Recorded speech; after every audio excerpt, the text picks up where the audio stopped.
ఏలూరులో అధికార ప్రతిపక్షాల ప్రత్యక్ష పోరు మరోసారి రోడ్డున పడింది. తాజాగా స్థానిక ప్రభుత్వ ఆసుపత్రిలో ఒకరినొకరు ఎదురుపడడంతో స్వల్ప ఉద్రిక్తత చోటు చేసుకుంది. ఈ నేపథ్యంలో అటు వైసీపీ ఇటు టీడీపీ వర్గాల మధ్య కవ్వింపులు ప్రతి సవాళ్లు రేకెత్తించడంతో ఓ దశలో ఉద్రిక్తత తారస్థాయికి చేరినట్లు కనిపించింది.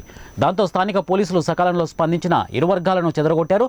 దాంతో పరిస్థితి అదుపులోకి వచ్చినట్టు తెలుస్తోంది. మరింత వివరాల్లోకి వెళ్తే నిన్న రాత్రి పెదవేగి మండలం కొప్పాకలో వైసీపీ మూకల దాడిలో గాయపడిన కాటేపల్లి సురేష్తో సహా పలువురు క్షతగాతులను పరామర్శించడానికి దెందులూరు టీడీపీ మాజీ ఎమ్మెల్యే చింతమనేని ప్రభాకర్ ఆధ్వర్యంలో గేట్ 1 ద్వారా ఏలూరు ప్రభుత్వ ఆసుపత్రిలోకి వెళ్లారు. అదే సమయంలో గేట్ 2 ద్వారా ఆసుపత్రికి చేరుకున్న దెందులూరు వైసీపీ ఎమ్మెల్యే అబ్బయ్య చౌదరి సహా పలువురు వైసీపీ నాయకులు రావడంతో ఇరు వర్గాల మధ్య ఉద్రిక్తత చెలరేగినట్లు పోలీసులు తెలిపారు. జనసేన తెలుగుదేశం మైత్రి బంధం కావచ్చు, వివిధ కారణాల వల్ల తట్టుకునేటువంటి శక్తి కూడా ఎదటి వారికి ఉండాల్సినటువంటి అవసరం. తగువు లేని కాడ తగువుని క్రియేట్ చేయటం, ఎవరో కొంతమందిని టార్గెట్గా చేసి కొట్టడం, దొమ్మిలు చేయటం, దోపిడీలు చేయటం.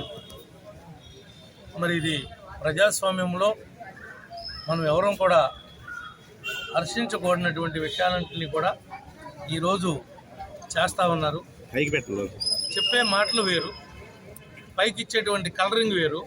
స్మార్ట్ అని చేసే పనులన్నీ కూడా కూనికోరి పనులు, దగాకోరు పనులు. ప్రత్యక్షంగా కొంతమంది నేరస్తులు ఉంటారు, కానీ పరోక్షంగా ఓట్ల కోసం ఇలాంటి దుర్మార్గపు రాజకీయాలు చేయటం మేము తీవ్రంగా ఖండిస్తున్నాం. ఇది పార్టీ గొడవ కానే కాదు, కేవలం వాళ్ళ యొక్క డబ్బుల యొక్క ఇష్యూని తీసుకుని వచ్చి పార్టీలకు రుద్ది మీరు దీని ద్వారా రేపు ఓటమి అంచుల్లో ఉన్నారు కాబట్టి ఏమైనా ఎలాంటి జిమ్మిక్కులు ఏమైనా పనికొస్తాయేమో.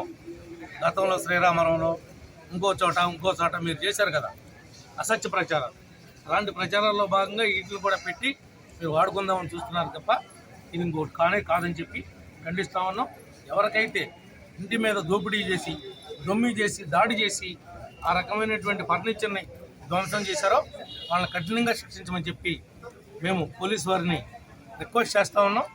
మీరు చేయకోకుండా ఉంటే మాత్రం ఆ పనిష్మెంట్ మీరు అనుభవిస్తారని చెప్పి కూడా ఈ సందర్భంగా చెప్తాం.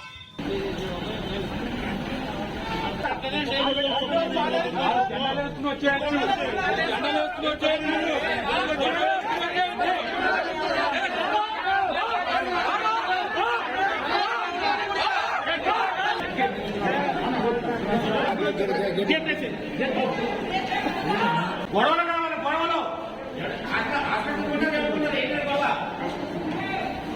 పొద్దున్న నాడు అందరూ అన్న పని ఫ్రీగా ఉంటూ నేను మాట్లాడటం దగ్గడం అలవాటు ప్రతి నాకు